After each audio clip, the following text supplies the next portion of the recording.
Hello, dreamers, and welcome back to the show. This is the second part of a two-part series entitled The Tale of the Republic of Chad, a Showdown in a California Meadow. If you haven't listened to the first part, you're going to want to pause this and listen to episode 264 first. Otherwise, you're going to be dazed and confused. We'll go ahead and skip all the niceties and get straight to the story so we can wrap this up and move on to whatever I have in store for you next, which I will figure out someday, just like I'm going to someday figure out my life. We left off last time with first responders and a reality show representative showing up at the scene of a shootout disgruntled American Chad Wallin-Reed had in an Antelope Lake, California meadow with a group of 19 and 20-year-olds that had nothing better to do, apparently, with their time than to mess with Chad's precious little solar lights. So we will pick up the story from there. By the time the game warden and the photojournalist were getting close to the meadow, there were several more sheriff's deputies with them, and they were getting ready for a potential armed confrontation. They had their weapons at the ready. As they approached, they found a single vehicle parked there. Several of its windows had been shattered by gunfire. And the photojournalist, he was getting every moment captured on video. As they approached, they saw two young men stand up with their hands up. One of them had a very pronounced limp. He had been shot by Chad and his AR-15 in the leg, through and through. Both of these young men were covered in blood. They had all sorts of injuries and they looked terrified. Then Ben saw movement off to the side. His cameras captured another hand coming up through the long, overgrown meadow grass. The man who belonged to that hand had taken a bullet to his leg too. On his, he had placed a tourniquet using his own belt, but it was too tight and he was in a tremendous amount of pain. The sheriffs removed the tourniquet, and from there he started bleeding out profusely. So now what we have here is law enforcement having encountered a total of 5 young men. 3 of them had escaped getting hit by any rounds that Chad had fired. 2 of them had taken bullets to the leg. But there was one more. Ben, the photojournalist, stated in his interview, "Then there was another guy in the back seat, who was, I guess, the driver. He was a lot worse off, but he was talking. He was moving his mouth. I could hear sounds. I couldn't make out any words, but it didn't look good." The young man that he was talking about was Rory McGuire. Remember also, all of this is being captured on video, and it is going to have quite an impact. So Chad had said that he saw a bullet wound in the neck of the driver of the vehicle. He had actually been shot in the head. And it's amazing that he was even still trying to speak at that point, considering he had taken a round from an AR-15. But still, the law enforcement officers, the first ones responding to whatever this whole thing was, it was very confusing for them, because they were thinking that the 6 people who had been there strewn about and bloodied in this meadow were suspects based on the statements of Chad. They had to engage them as if they were armed and dangerous. What was also puzzling is how isolated the location of all of this took place in, and the fact that they found 4 of the young men in the meadow and 2 others at the campsite.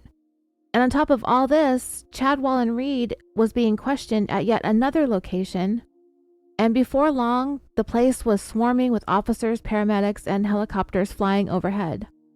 In one of the most tranquil and remote places in the state of California was suddenly feeling like a war zone, just as Chad had already been perceiving it to be, at home, terrorized by everything. When being questioned there on the spot by a sheriff's sergeant, Chad's account was recorded. He said in part, "They started shining a spotlight back at me, And the next thing you know, there's all these muzzle flashes. Chad was asked by the sergeant, "Do you think that they were firing on you?" And Chad replied, "Yeah, they were firing back at me." Well, all I have to say at this point is Mr. Chad Wallin-Reed better be hoping and praying that the investigators find a gun or proof of a gun when they go searching around their vehicle. Otherwise, Chad's going to have some splaining to do. Detectives back in the meadow and at the campground searched the vehicle and the surrounding areas, looking for the gun or guns that Chad said these guys fired at him during this pursuit. They searched everywhere, but failed to find anything of the sort. Perhaps that could be explained away. They did drive quite some distance. They could have ditched the gun somewhere in the dark, vast forest.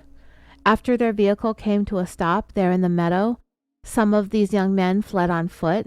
They could have ditched the gun and hidden it someplace where it would never be found.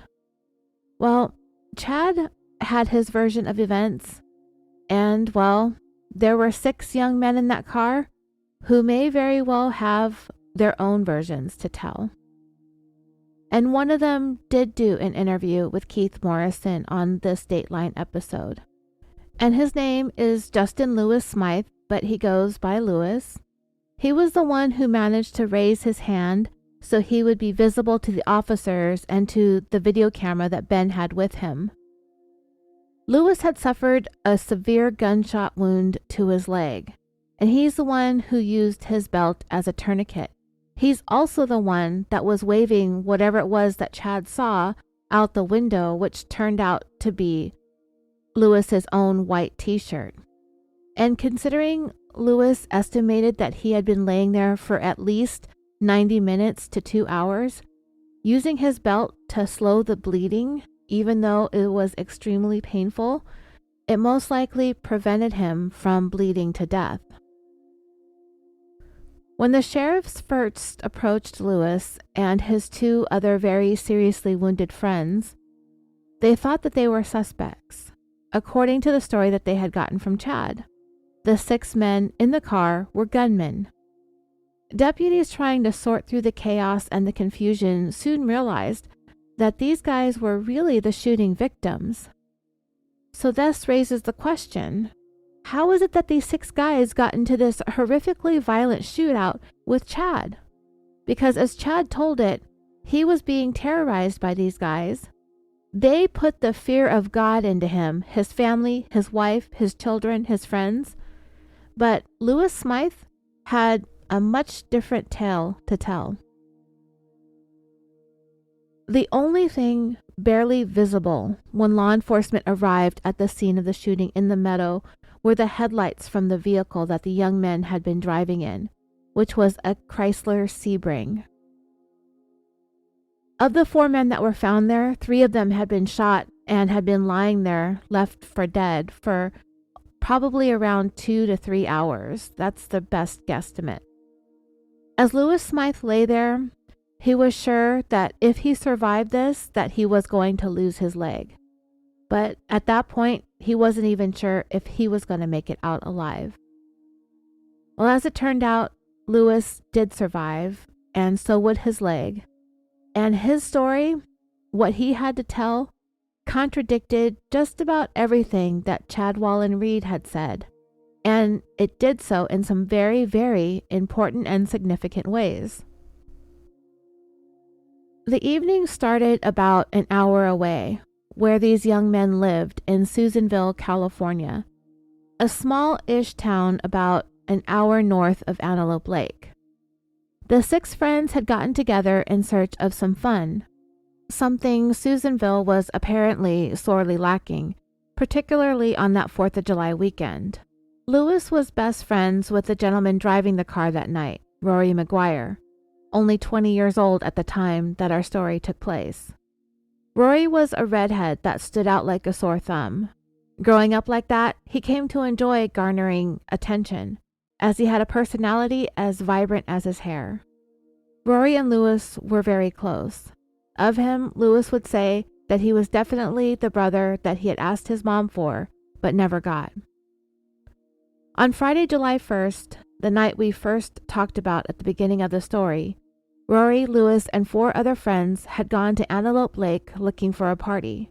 There were supposed to be girls there, so it was a no-brainer. They all wanted to find this place. The 6 of them piled into Rory's car to go searching for this party with said girls, but it was not to be. They could not find the house where this party was at, so they decided to go in search of something else to do. If you can't find girls to hang out with, then the next logical thing to do is to go look for some shenanigans to get into. One of the guys brought along this spotlight.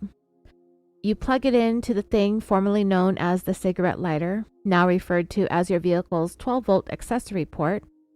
You plug the spotlight in and voila, let there be bright light, which would be very nice to have in them parts out there in the mountains and the forest where it's pitch black at night, so you can more easily search for the mischief that you're interested in finding yourself in. Lewis stated in his interview with Keith Morrison, "We stopped at the top of a canyon and we were shining the light down on a campsite. A bunch of people came out yelling. They were mad, and anyways, everyone kind of got a kick out of that." So one of the guys in the car brought up the no trespassing signs that they had passed along the way towards that campsite. He wanted to go back so the rest of the guys could see it. So they drove there, they took their spotlight and shined it on these weird signs. "Warning, you are entering the ROC. This is a restricted area. Only red-blooded, patriotic Christian Americans are authorized for access upon approval and verification of credentials by the commanding authority. The use of deadly force is authorized for those who are found in non-compliance." So, of course, this carload of hooligans laughed and thought that this was some kind of weird joke. So one of them, their friend Joe Crawford, got out of the car, took down one of the smaller signs, and stole one of the solar lights. He ran back to their car and they sped off. Even though solar lights cost no more than just a few dollars, I know that almost every single one of us would have been annoyed on some level if a bunch of bored assholes took one from our property. All Lewis could say about the incident was exactly what it would appear to be to almost all of us. Just random vandalism that a bunch of dumbasses would do. They were all loud, laughing, yucking it up the whole time. This was the commotion that Mr. Republic of Chad described hearing. To most of us, all these young men would amount to is a carload of bored assholes. But to Chad, they are an assemblage of domestic terrorist scum that if he had the chance, he would pump all of them full of lead. Is this the mindset of a combat veteran suffering from PTSD? Well, yeah, it's a very real thing. To him, this is a caravan of terrorists taking off into the night, with apparently a huge haul, a single solar light. The friends eventually found their way home and called it a night. The following evening was another chance for these friends to go to a different party and hopefully meet up with some girls for real this time. Different party, same general location in Antelope Lake. So, once again, Lewis, Rory, and 4 of their friends, the same ones from the night before with the exception of Joe Crawford, the solar light bandit.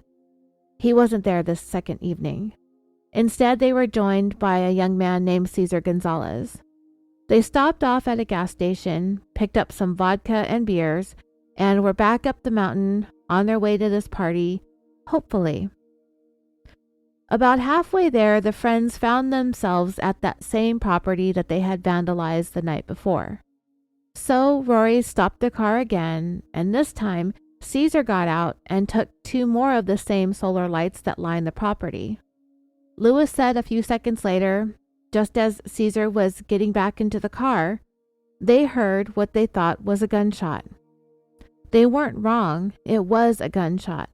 It was that warning shot that Chad had previously told us he had fired into the air when he was alerted to the commotion at the end of his driveway for the second night in a row now. As Rory quickly sped away from the property, the young men inside were like, "What the hell?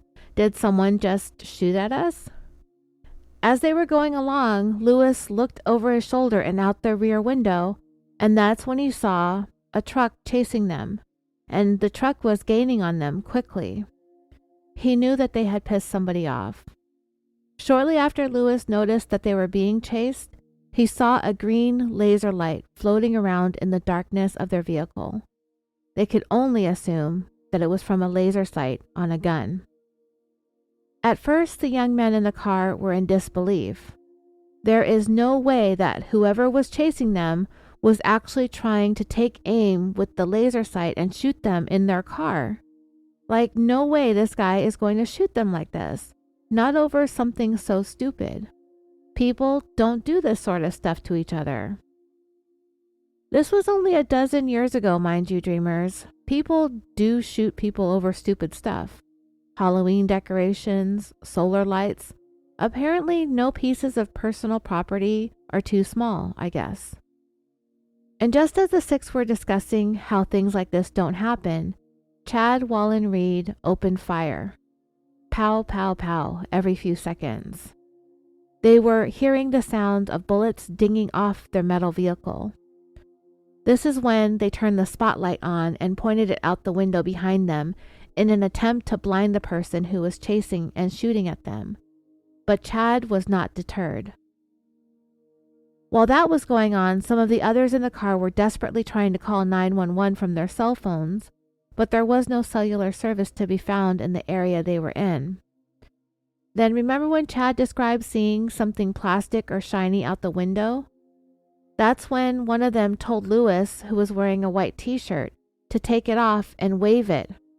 Surely this person chasing them would understand the universal sign that you are surrendering and have no intentions of attacking. That's what was flying out the window, a signal of surrender. A signal Chad Wallin-Reed chose to ignore. The young men in the car were doing everything that they could to get him to stop shooting, but he would never let up. He never stopped chasing, and he never stopped shooting at them. They heard what Lewis described as flurries of gunfire the entire 7.6 mile or 12.2 kilometer chase. Unfortunately for Rory, who was driving, he had really no idea where they were going. He was not familiar with these parts, so he made that fateful turn onto a dirt road that ended in a large mountain meadow. The sound of gunfire chasing them was not far behind. And suddenly Rory told everyone in the car that the road had run out and he needed to turn around and try and head back in the direction from which they just came. He was hoping to be able to speed by the truck that had been pursuing them and out of that meadow that they would surely become stranded in if he didn't try. Remember, they're not in a truck or a Jeep, they're in a Chrysler Sebring, a small, allegedly luxury sedan. As Rory tried to race past the pursuing truck and flying bullets, more of the windows of their vehicle began blowing out, and glass was raining down all over them inside the car. Rory's car was still moving, but within seconds, that was when Lewis took a bullet to the leg. He felt this hot sensation coursing through him, and eventually their car rolled to a stop. Those in their group who were able to run away from the car did, and Lewis wanted to try and run too, so he said to Rory, "Let's go." But that's when he noticed Rory's head was slumped all the way forward. Lewis said for the time being, Rory was still able to talk somewhat, so when he tried to get him to exit the vehicle, Lewis believed Rory said that he wasn't able to. A second later, Lewis saw that green laser light floating around the car and across his chest, and that is when he saw the gunman for the first time, Mr. Chad Wallin-Reed. As Chad approached, Lewis slinked down as far as he could in the back seat, keeping an eye on that green light as it crisscrossed around him and the inside of the car. He looked on as the man with the gun circled him, all the while keeping that gun pointed right at him. It reminded Lewis of someone from a SWAT team doing a sweep of a property. He was sure that this gunman was there to finish off what he had started.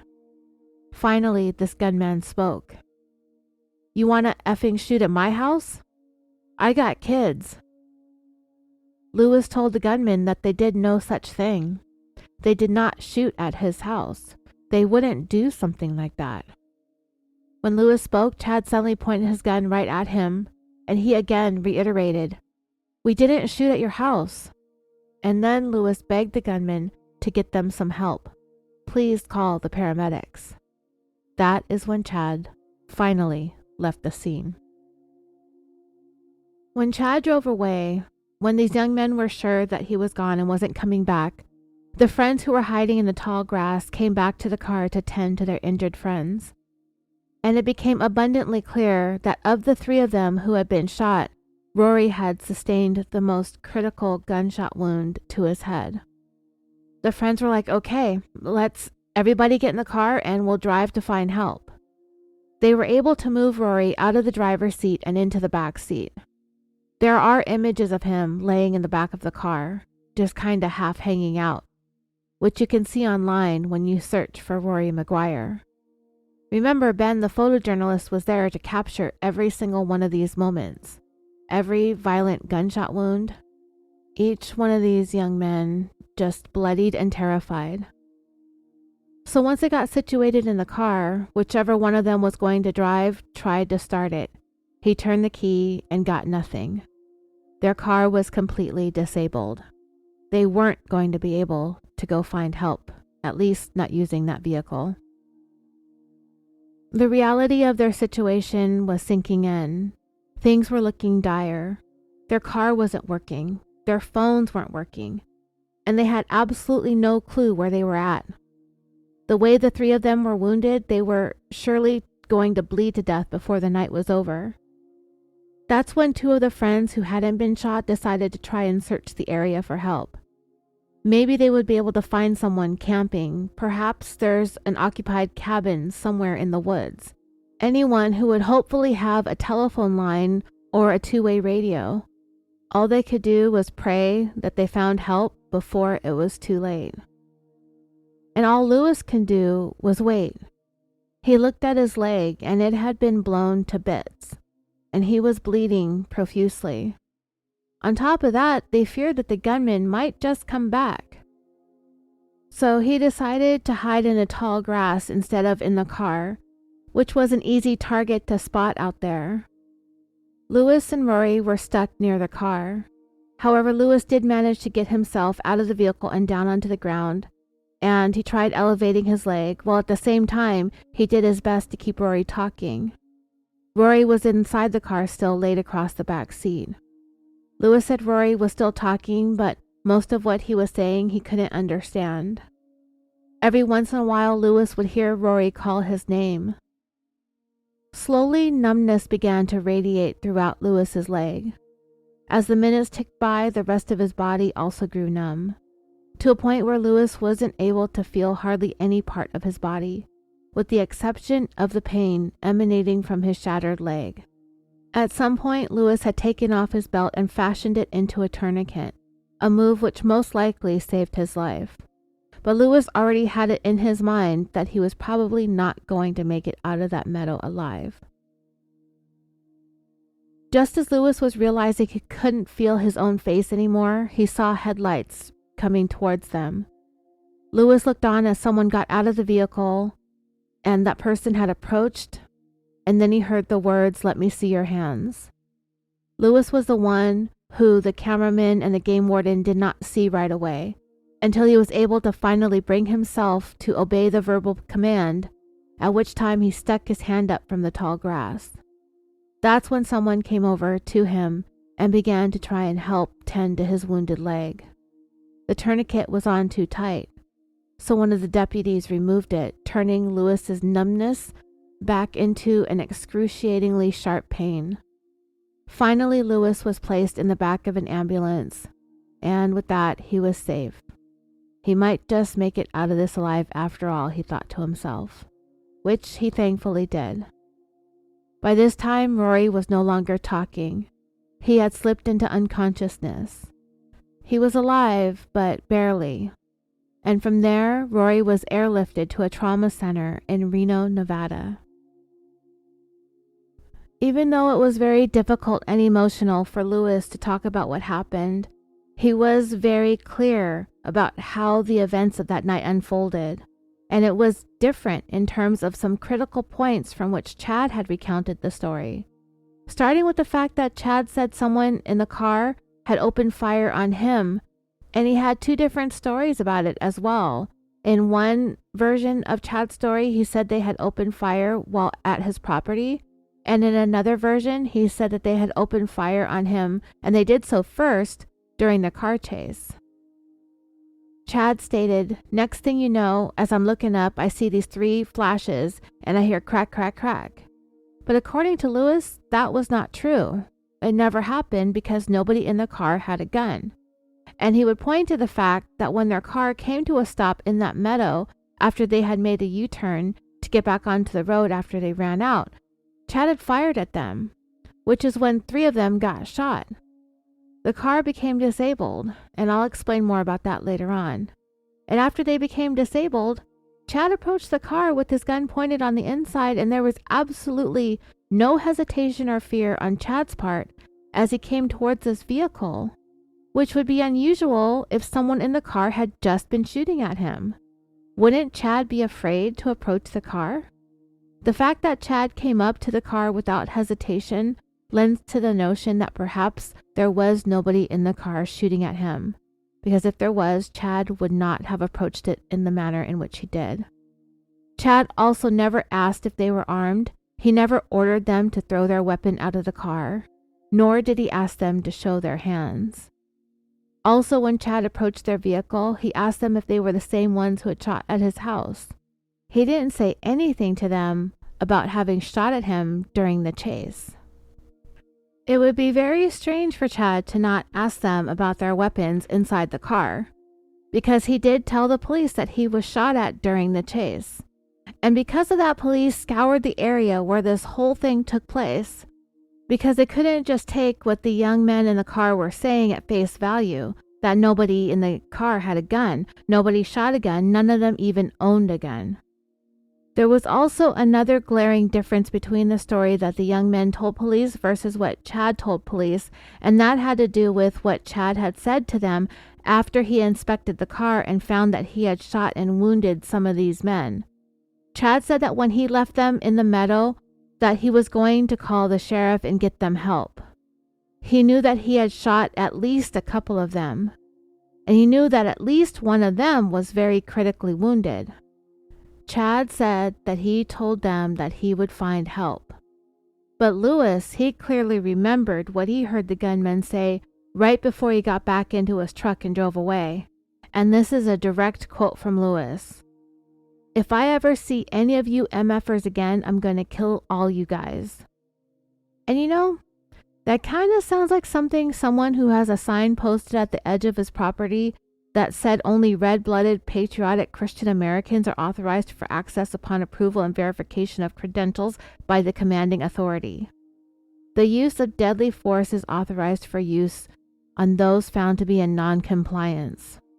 In fact, "If I ever see any of you MFers again, I'm going to kill all you guys," sounds exactly like something Chad Wallin-Reed would say. It's going to be up to investigators to sort through the conflicting stories to try and figure out exactly who was telling the truth about this chase and this shooting and who wasn't. It's going to make all the difference in the world when it comes down to whether or not Chad had the right to do what he did in chasing these young men down and firing his weapon at them in the manner in which he did. In the meantime, the driver of the Chrysler Sebring that Chad had shot at, Rory McGuire, was flown to a hospital in Reno. And of course his parents, Carol and David, who were divorced, were contacted early the following morning. That would be Sunday, July 3rd, 2011. It's a call that nobody ever wants to get. But for the time being, all that Rory's parents were being told on the phone was to get to the hospital, on the double. that Rory was in very critical condition.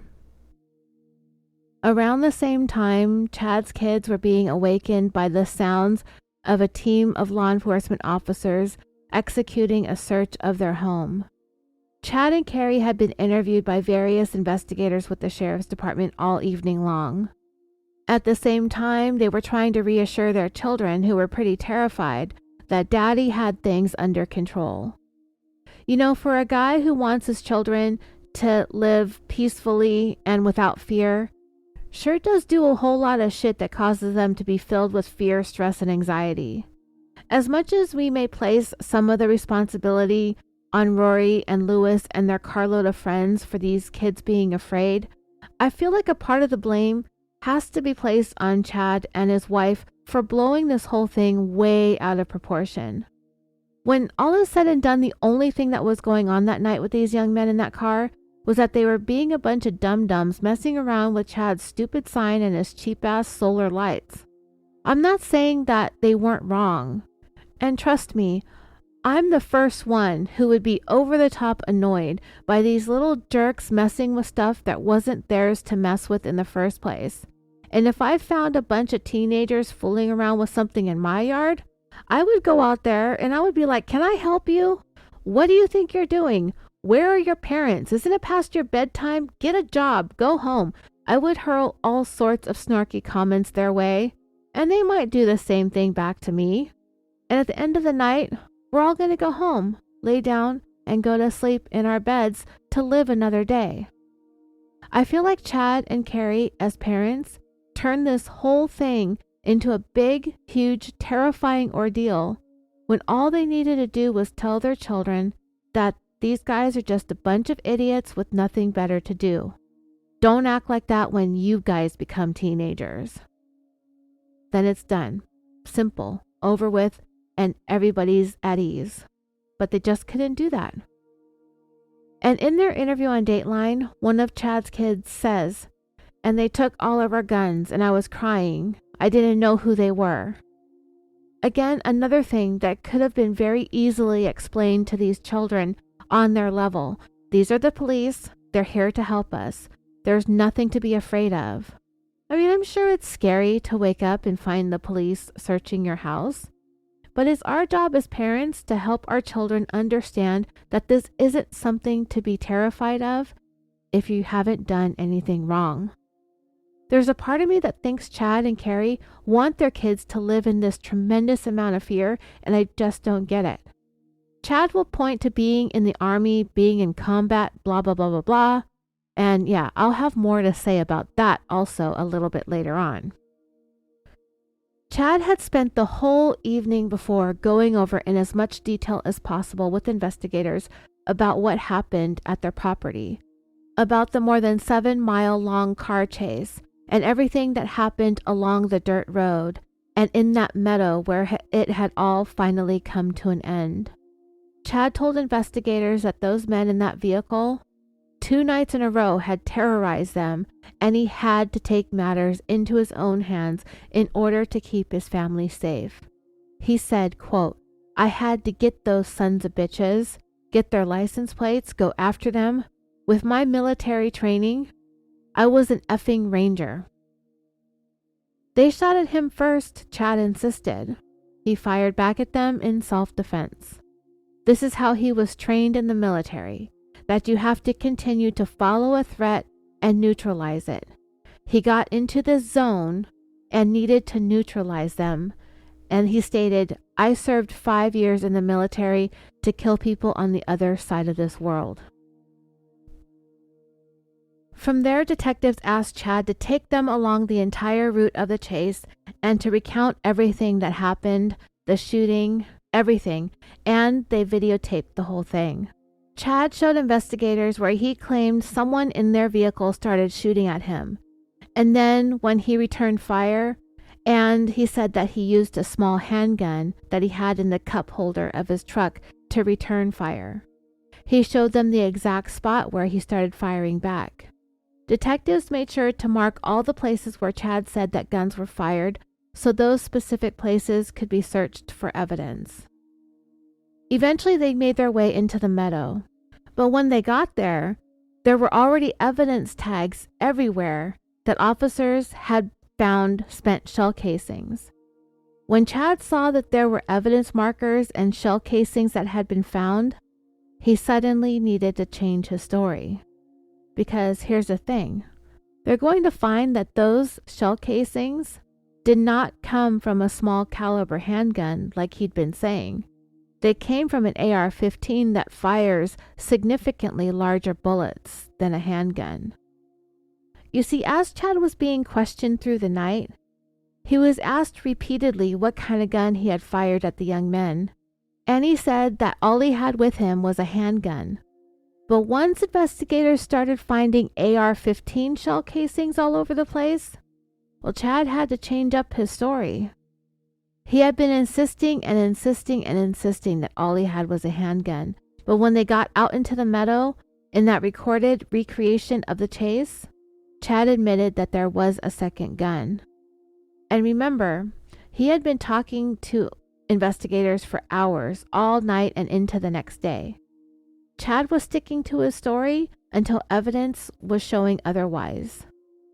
Chad admitted that the assault rifle shell casings they found did in fact come from his own AR-15, and that he did use that to fire at those young men in the car in the meadow. But he continued to deny shooting it at any other point during the chase. But we know that it's also a lie because Lewis said that he saw the green light from the AR-15's laser sight inside their vehicle during the chase. But then Chad had to change his story again because the evidence betrayed him. Once again, he had to admit that he had fired the AR-15 prior to getting into the meadow along that dirt road that Rory had turned down, which abruptly came to an end. He stated, yeah, I take that back. That's when I shot the AR for the first time. Even though Chad was admitting to parts of his lies, he was still lying when he said that that was the first time he shot at them. Chad also admitted that he was driving and in motion at the time that he fired the AR-15. This is a gun that weighs 6.5 pounds or 5 kilograms. It's more than 3 feet or about a meter long. And he's holding this thing out his window, shooting at them while he's driving. You're not going to conveniently forget that or accidentally mix up holding your AR-15 versus holding your handgun. This is a guy who in the beginning of his interview with Keith Morrison said that he loved shooting off his AR-15, getting that many bullets to go at such a fast pace. So what do we have here? This was a chance for Chad to use it in a real-life car chase, living out his deadly, violent AR-15 fantasies. I can't say for sure, but I'm fairly certain that Chad Wallin-Reed enjoyed every single second of that chase, and he enjoyed pulling that trigger every time he pulled it. And just like I had said in the beginning, Chad had bought that AR-15 in Nevada and brought it into California illegally, a thing that he claimed to not know. California has a statewide ban on all assault rifles. And Mr. Red-blooded patriotic American Army Ranger doesn't know that? I call bullshit. After Chad admitted to using the assault rifle, he told the detectives that he did use it again when the car ended up in the meadow and then had made a U-turn. Chad said that he thought that they were, quote, going to get out and engage me. Okay, so after trying to flee from this guy for more than 7 miles, after he's opened fire on them with an assault rifle, after they've tried to wave a white t-shirt out the car window as a sign of the absolute opposite of wanting to have any more to do with this confrontation, after running out of road and driving their vehicle into an overgrown meadow with no place else to go, all the while he's still firing on them, Chad thinks that they're going to turn around and get out of their car and engage with him? Okay, Chad. So again, under his umbrella of self-defense, Chad stated, I grabbed the AR and I swung it out the door, and that's when it popped off the rounds at them with the AR. Yeah, it popped off the rounds. Way to deflect, right? The detective asked Chad, okay, so when they were driving past you, coming back this way, you were shooting the AR at them?" And Chad replied, "Yes, sir." But Chad had already figuratively shot himself in the foot with the way his story shifted and evolved every time the detectives went around and around with their questions, asking and re-asking as evidence was coming to the surface and developing. Chad's story changed with every iteration. Don't forget that Chad had his version, but there are 6 other people, well, at least 5, that were a part of this violent confrontation, and 5 of them, for the time being, were going to be able to give their versions of what happened.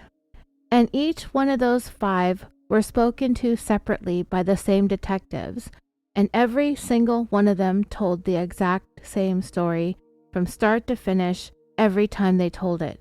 I mean, right down to the most minuscule of details. And most importantly, their stories never wavered. Their stories never changed. Another important aspect of their story was the fact that they all came to the realization that while they were being chased by Rory, who was driving, they missed a critical turnoff that would have taken them towards Antelope Lake, where they knew that there were people who lived there. There were homes and cabins. It was the 4th of July, there were parties, and they were desperately trying to get down that specific road in order to be in a place with more people around, so this gunman chasing them and shooting at them would stop already. They were looking for a safe place to flee to and to get help, but Rory missed that turn, and he ended up turning down a dirt road that ended into a meadow instead. Another important detail was the fact that they all, independently of one another, said that nobody in their car had a gun. Nobody ever shot at Chad. And the detectives came down hard on them, even giving them that potential out, like, look, if you had a gun, it's going to be okay. You have the right to defend yourself because this guy is shooting at you. But they all insisted there was no gun. None of them had one. The only one shooting was the man chasing them. As the investigation carried on, one of the important aspects of this case were the searches that they needed to do along the route of the chase. And one of the things that they found was the place where Chad's bullets had begun shattering Rory's car windows. The location where they found the pieces of glass did in fact mark the place where those windows were blown out, and the location did not match up with Chad's retelling of the story. Another thing was when Rory was driving through that meadow, the undercarriage of his vehicle struck something really hard protruding from the ground, something like a large rock. It happened right after he had turned the car around and was trying to head back to the dirt road. Whatever that rock struck under the car, it caused engine oil to be gushing out of the bottom, leaving a trail, an exact path of travel that the detectives were able to follow. Again, that path that Rory took, the one marked by this oil slick, contradicted the story that Chad told where they were heading right towards him. It was clear that the vehicle was trying to go around him. Within 12 hours of this confrontation in the meadow, detectives on the case had had enough. Based on what they found with the inconsistencies in Chad's story, they decided to take him into custody. He was arrested for several counts of attempted murder and assault with a deadly weapon. Nobody in Chad's camp could have seen that coming. After all, the only thing that he was guilty of was protecting his family from these 6 men who had set out 2 nights in a row to terrorize him, his friends, his family, and his children. They don't get to do that without being made to face the consequences of their actions, right? Wrong. At least not according to the district attorney who made the decision to file those charges against Chad. As he saw it, Chad's actions went far beyond the scope of self-defense. He chased down those young men who were doing everything that they possibly could to indicate that they were surrendering. Chad chased them for miles, and when he shot at them, he shot with intentions of killing. With the persistence he exhibited and an AR-15 in hand, there just aren't two ways about it, at least according to the DA. In the searches of Chad's property, they found that he had placed his AR-15 back on his gun rack, along with an arsenal of other weapons. All of them were confiscated. Chad had an entire closet full of ammunition.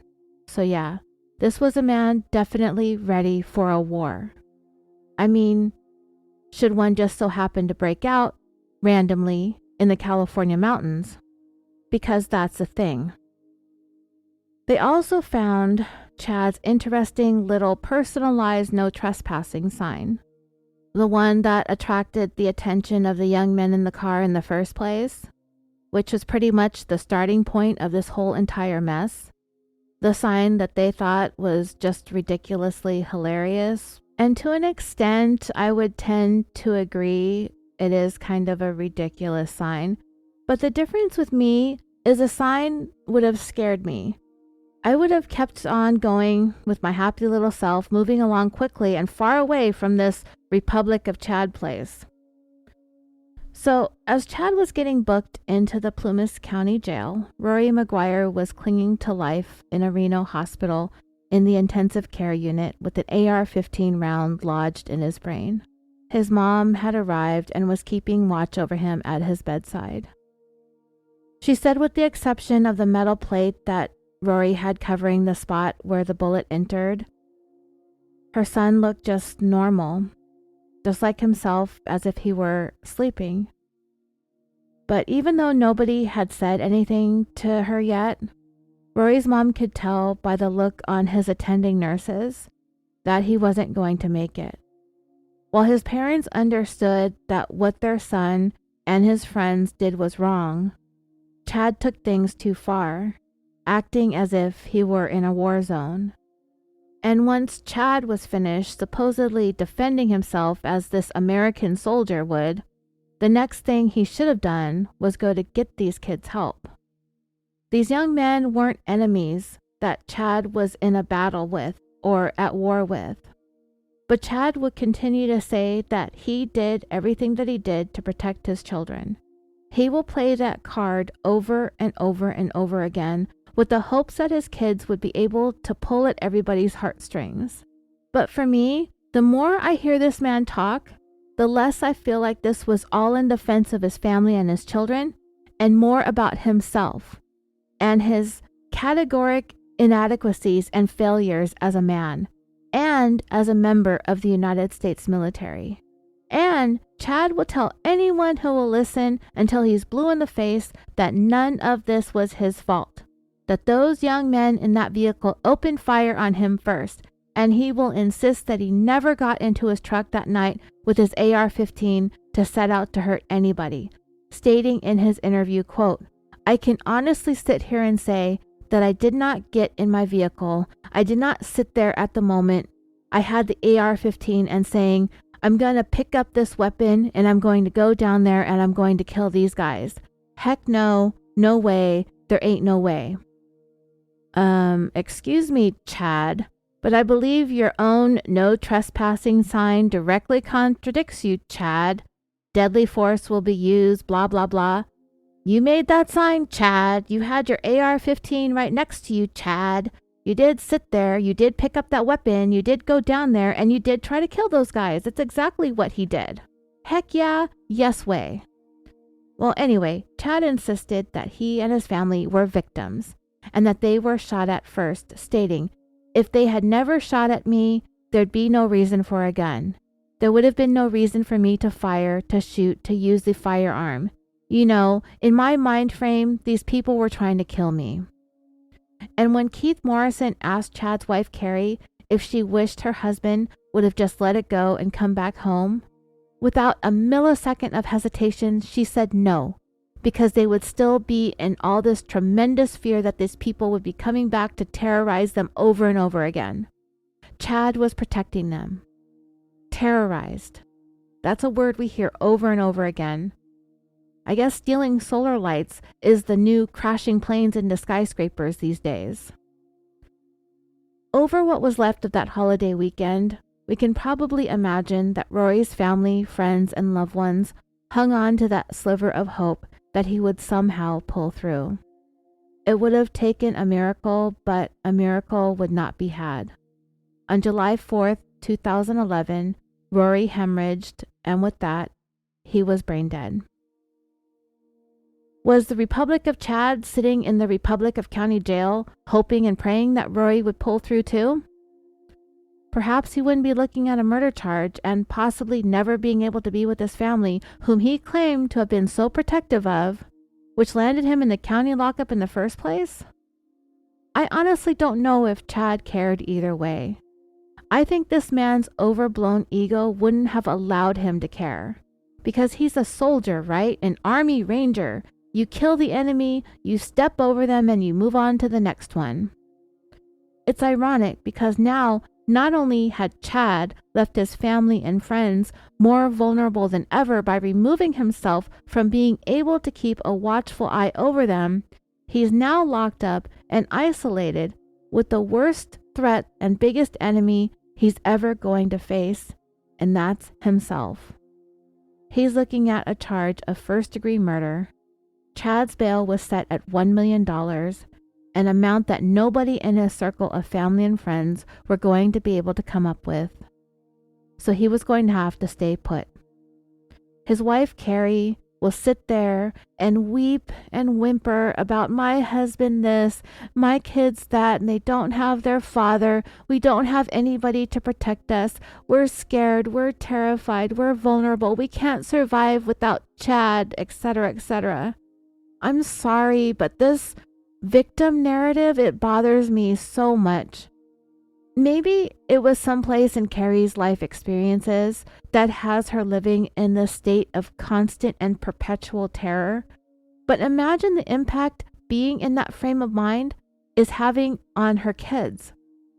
Carrie's acting as if they're completely crippled and incapable of surviving in this world without Chad. I don't know. I don't mean to sound cold or uncaring, but as a woman and a mother, especially looking at the prospect of possibly being a single mother, we have to pick up the pieces and be powerful and fierce in the face of the shit that men do for ourselves and for our children. We can't go around and hide and cower and live in fear. We have to figure it out because nobody's going to figure it out for us. Most importantly, we don't need a man to be and feel protected. The whole aspect of this story is so cringe to me. And I'll tell you, if I had a man who thought doing what Chad did was a way to make me feel safe and secure, I'd rather be alone, take care of myself. The last thing I want in my life is some kind of crazy loose cannon with an assault rifle. But anyway, enough about that. As Chad sat in the county jail, he grew more and more angry at the fact that he was sitting in the county jail for what he perceived was the wrongdoing of these 6 young men in that car. For a fleeting moment, Chad said he thought about perhaps, what if he didn't have that gun in the first place? Maybe none of them would be in that situation. You think? But then Chad rolled back on that thought and stated in his interview, quote, "Something just grabs me inside and says, they were wrong. They scared your family. Did they deserve to be stopped? Absolutely. They don't deserve to have the right to do that." And while it just so happened that an attorney, who also seemed to be an advocate for the stand your ground laws in this country, his name was John Olson, he caught wind of Chad's story and believed that even though California doesn't have a specific stand your ground law written down on the books, a jury can be read instructions about it and consider it if it applies. And John Olson believed that Chad's situation is exactly what this law was written for, as he described Chad as a good citizen with a clear criminal background and a good military record. In fact, Chad was so confident in what this attorney had to say about his case that he turned down a deal that the district attorney had offered him in order to not take this case to trial, because a trial like this was going to cost a small county like Plumas County a lot of money. I don't know what the specifics of the deal were, but it certainly would have been much more advantageous for Chad versus what he would possibly be facing if he were convicted of first-degree murder, plus all the other charges that could be piled on top of that, because he did shoot at 6 people in a moving vehicle. So yeah, the Republic of Chad was not willing to negotiate with the Republic of California. He was going to trial, and he said he was looking forward to it, apparently. He said that there is a story to be told. Things need to come out, and the trial will bring about an awakening. But that was going to have to be up to a jury, which in the area that this was happening in, it's a mishmash of outdoorsy country folks just like Chad, and those not so conservative Northern California city dwellers. The divide is pretty clear and pretty even, so a case like this, it's a gamble. It could go either way. So with the local newspaper, there were a lot of letters written to the editor, and I think they were pretty evenly divided, like I said. Some were saying the state of California ought to reimburse Chad for the cost of his ammunition. And there were people saying, I moved up here from the Bay Area to get away from all this, and people shouldn't have guns and they shouldn't shoot guns. Chad was riding his hopes on the jury seeing things through his eyes. His trial began in the summer of 2013. A county as small as Plumas with the budget to match, they were going to only get one shot at taking him to trial, so they had to get it right. They weren't going to be able to do this the second time. Chad's attorney would tell the jury that he opened fire because he was fired upon, that he believed his life was in imminent danger. His attorney said that Chad was a family man, protecting his wife and his children, doing exactly what a father should do after being terrorized by those men. And they put Chad's 12-year-old daughter on the stand to tell the same story that she told in her interview on Dateline. And the child did bring some of the members of the jury to tears as she spoke about how afraid she was when those men came to her family's property, how she asked her mom what were they going to do if they came back, and what was going to happen if they were hurt, and that she was reassured that everything was going to be okay because Dad was going to protect them. Chad's wife took the stand in defense of her husband's actions, and she talked about how terrified they were. And for no other reason than they were scared to death. That was the reason why Chad went after them that night. Chad was emotionally and mentally distraught when he got back. And it was a state of mind Carrie said that she had never ever seen in her husband before that night. The heart of the defense's case was going to be whether or not the young men in the car opened fire first, and it was Chad who shot back in an act of self-defense. And according to Chad's attorney, in his mind, the evidence showed Chad's account of what happened was the true and accurate version of the story, that all the men in the car were lying and that they had a gun with them. And according to Chad's attorney, these were a group of bad kids. While they say that none of them would carry a gun, that they never would and never had, Chad's attorney would point that one of their Facebook pages, there's a post displaying a gun and a knife. I believe that ultimately that evidence, the judge ruled that it could not be admitted to trial because there was no reference point of the picture. They don't know when it was taken. There was some technicalities, so the jury didn't even see that. There was some evidence that pointed to someone in the car having fired a gun because along the search of the route that they all took the evening of the car chase, investigators found 3 shell casings that did not come from either of Chad's guns. And Chad said that they shot at him 3 times. And sure enough, they found 3 .380 casings that Chad's attorney said were together and not from Chad's gun. And according to the forensic analyst hired by the defense, there was gunshot residue found inside Rory's car and traces of it on some of their hands. And because of that, according to Chad's attorney, somebody must have shot a gun from inside that car. and there was apparently gunpowder residue found on the hand of the person riding in the front passenger seat. And it was for that reason that Chad had to continue firing at the car after he ran out of road and ended up in that meadow and the U-turn had been made. Chad had been fired upon. They were coming back towards him for more. Remember, dreamers, they never found a gun that had been tossed or ditched anywhere along that route, in the meadow, or any place in between the scene of the shooting or the campground where the two uninjured friends were found looking for help. And Chad did not take the stand in his own defense to make the case that he shot at these young men. I found that quite surprising because when you claim you're not guilty by reason of self-defense, you almost always have to take the stand.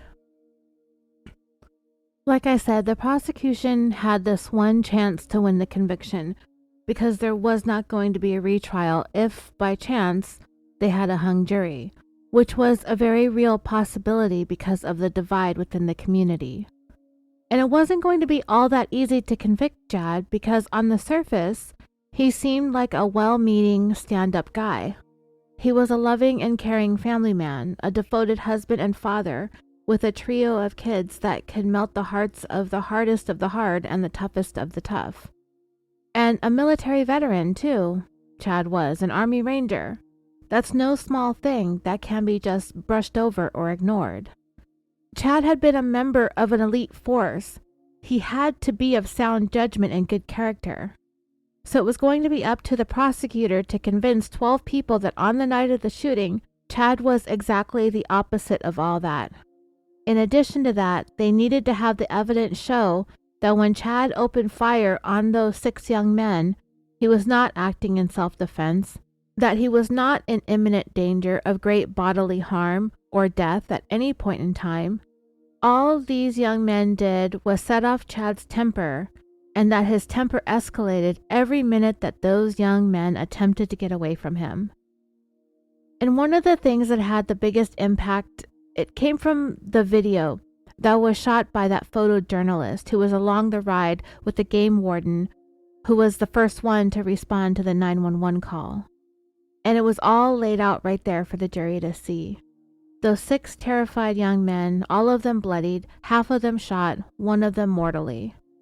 It's one thing to spell it out in a spoken narrative. It's quite another to be able to let the video play as it was recorded in real time. That is what Chad Wallin-Reed did that night to these young men. Take a look at this video and look at the carnage. And it was all for what? He did this for what? Solar lights.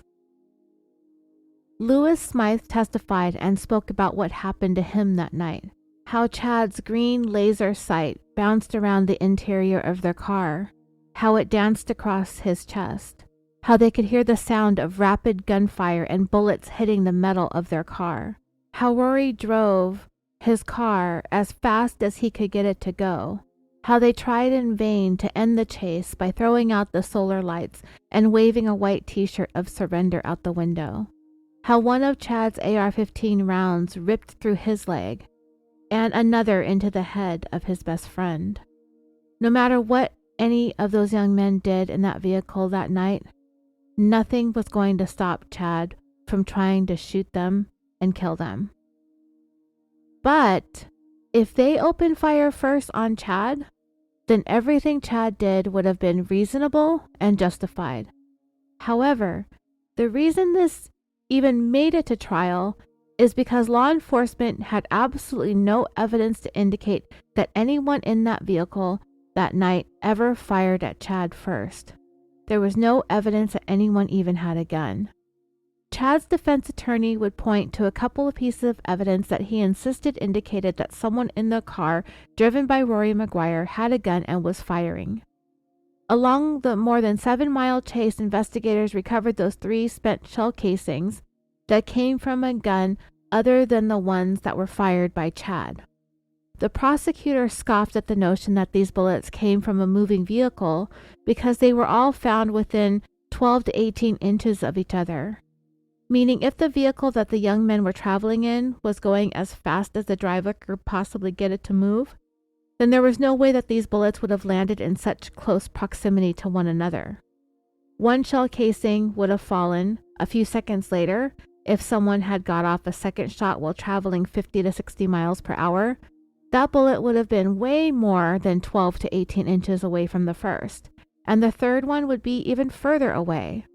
"It's nonsense," said the prosecutor. Then there was the gunshot residue that was found inside Rory's car and on at least one of their friends' hands, and the defense was able to bring about an expert who testified to that fact. But the prosecutor came back with an expert of his own that testified that what was found inside the car and on the hands were elements of gunshot residue. That when you hit a car as many times as their car was hit, with as many high-velocity rounds that came from Chad's AR-15, you're going to find gunshot residue inside the vehicle as a result from those bullets that came flying into and through them and their car. That was frankly going to have to come down to whose opinion the jury was going to believe more, or if it was going to bring about enough reasonable doubt about whether or not these young men had a gun, or was Chad being a liar, liar, pants on fire. Ultimately, the prosecution was able to prove that Chad was lying because of that oil slick that Rory's car had left in the grass of the meadow when he made that U-turn. The young men in the car who survived all said that when Rory turned around, he did so in an attempt to speed past Chad in order to get back onto the dirt road to get away. Chad said that when the car made the U-turn, the driver floored it into a straight path directly towards him, and it was Chad himself who had to swerve his truck out of the way in order to not take a direct head-on hit from this vehicular assault. The oil slick that Rory's car left behind, it left a swerve pattern. Rory was not going for a head-on collision with Chad's truck. He was desperately trying to get around Chad's truck to get away. And as their vehicle approached to go around, Chad opened fire, and that's when the three of them were hit. Rory fatally. Using that oil slick evidence, the prosecutor had a digital recreation made to show the exact path Rory's car took as it tried to get out of that meadow and away from Chad. In addition to that, Chad had said that he was shooting to try to disable their vehicle. So I have to ask, where would you shoot in order to stop a vehicle from moving? I think we've watched enough action shows and movies to know that you try to shoot out the rear tires.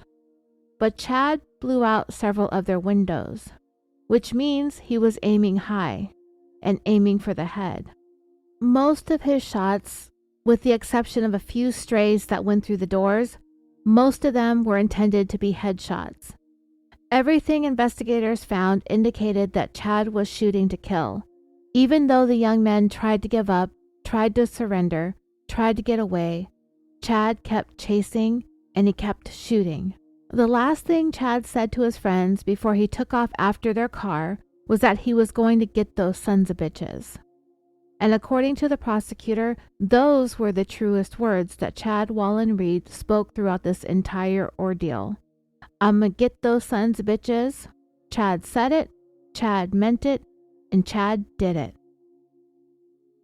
As the Chad Wallin-Reed trial was drawing to a close, the district attorney received a bit of information that brought about a plot twist in this case that everyone found to be quite unexpected. And it would throw into question the veracity of everything Chad had to say about the events the night of the shooting, as well as his entire life story. The district attorney received an official-looking piece of mail, a large piece of mail, and it had come from the United States government. And at this point in the trial, it was like this mail had fallen from heaven, and it was exactly what the prosecution needed to put a nice, pretty bow on their case against the man who shot his AR-15 into a carload of friends who had made the unfortunate decision to mess with his solar lights. Investigators who had been working on this case from day one were tasked with checking into Chad's background, particularly his military records. just to see that what he said matched up with what the government had to say about it. Because Chad repeatedly, over and over and over again, talked about his time in the military. I was in the army. I was a ranger. I fought overseas. I killed guys on the other side of the world. I fought in the desert for 5 years. What happened to him in that meadow happened to him at war. Chad even asserted or insinuated that what he saw coming from those young men's vehicle was akin to a flashback of his encounters with enemies at war. They had put in the request for Chad's military records 9 months before the trial started, and it took that long for them to get the answers that they were looking for. The only thing about Chad's experiences in the military was the fact that he was a member of the United States Army. He did not, however, ever finish the commitment that he had signed up for.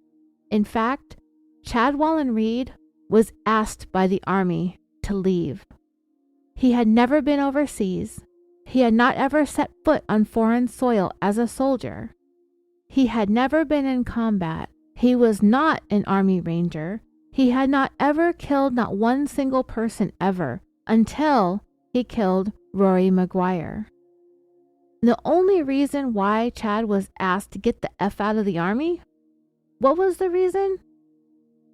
He was discharged for forging sick leave documents and for bringing his own personal weapon into the Army barracks. And that wasn't all. And that wasn't even the worst of it. Chad was also asked to leave the Army for wearing combat infantry badges and Army Ranger tabs, along with other significant badges that Chad did not in any way, shape, or form earn or deserve. Yes, dreamers, you heard that right. This case just went from stolen solar lights to stolen valor. So it would be easy for us and the jury to assume that if Chad would lie about something as serious as military service, then he would probably lie about what happened the night of the shooting. So up until the prosecutor's office got that information towards the end of the trial, everyone, the police, the investigators, the prosecutors, the district attorney, the court, the judge, the jury, and the public, everyone had been beaten over the head by Chad with his bullshit military service claims. He rode that lie until the prosecutor was able to bring him down with the truth. And there are a few things that are more shameful than lying about military service, particularly when you're dealing with a person like Chad Wallin-Reed, Mr. Red-Blooded Patriotic Christian American. Lie, lie, lie. All the stuff I said throughout this episode about giving Chad some benefit of the doubt, his military service, his combat experiences, his potentially suffering from PTSD, all of that just got tossed into the rubbish bin along with every last ounce of Chad Wallin-Reed's credibility, which was already on shaky ground starting from his very first version of what had happened, that he only shot 3 rounds at the young men with his handgun, that his pistol was the only weapon that he had. The prosecutor was able to point his finger at Chad and tell the whole entire world what a liar this man was, that what he did was absolutely the wrong thing that night. He chased those 6 young men down because he was angry, and you just don't get to do that. You don't get to kill somebody because you're a pissed off, lying piece of shit. None of what Chad did, not one thing that he did that night amounted to an act of self-defense.